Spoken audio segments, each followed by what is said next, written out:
माता सीता ने क्यों दिया श्राप? आखिर बिहार के गया में क्यों नहीं उगता तुलसी का एक भी पौधा? क्यों ब्राह्मण कभी संतुष्ट नहीं होता? फल्गु नदी सिर्फ नाम की नदी है। क्यों कौवा हमेशा लड़ झगड़ कर ही खा पाता है?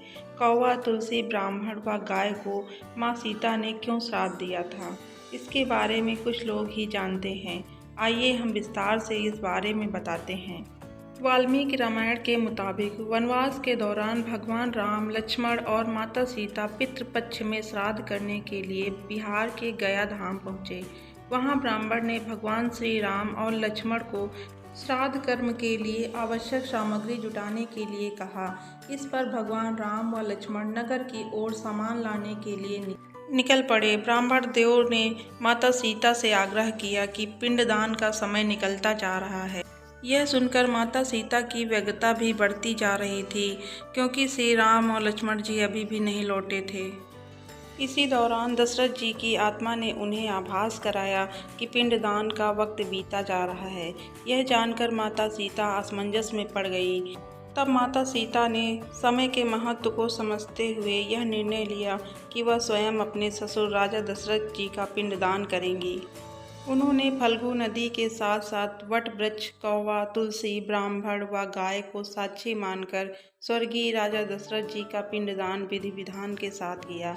इस क्रिया के उपरांत जैसे ही उन्होंने हाथ जोड़कर प्रार्थना की तो राजा दशरथ ने माता सीता का पिंडदान स्वीकार कर लिया। माता सीता इस बात से प्रफुल्लित हुई कि उनकी पूजा दशरथ जी ने स्वीकार कर ली है। इसके बाद उनके मन में संशय भी हुआ कि प्रभु राम इस बात को नहीं मानेंगे, क्योंकि पिंडदान पुत्र के बिना नहीं हो सकता है। थोड़ी देर बाद भगवान राम और लक्ष्मण सामग्री लेकर आए और पिंडदान के विषय में पूछा। तब माता सीता ने कहा कि समय निकल जाने के कारण उन्होंने स्वयं पिंडदान कर दिया। प्रभु राम को इस बात का विश्वास नहीं हो रहा था कि बिना पुत्र और बिना सामग्री के पिंडदान कैसे संपन्न और स्वीकार हो सकता है।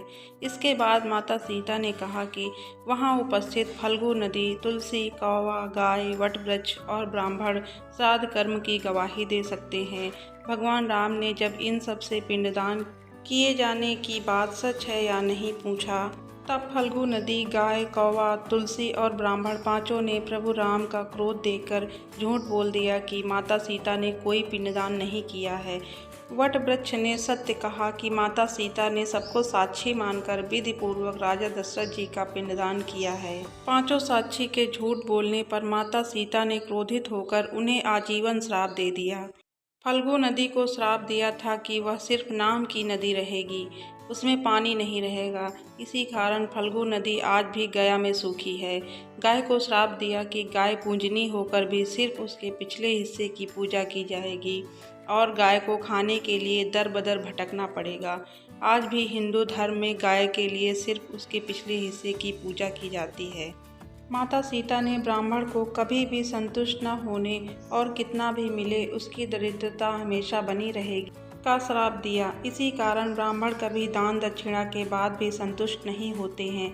माता सीता ने तुलसी को श्राप दिया कि वह कभी भी गया की मिट्टी में नहीं उगेगी। यह आज तक सत्य है कि गया की मिट्टी में तुलसी नहीं फलती। और कौवा को हमेशा लड़ झगड़ कर खाने का श्राप दिया था। कौवा आज भी खाना अकेले नहीं खाता है। वहीं सच बोलने पर वट वृक्ष को आशीर्वाद दिया कि उसे लंबी आयु प्राप्त होगी, वह दूसरों को छाया प्रदान करेगा।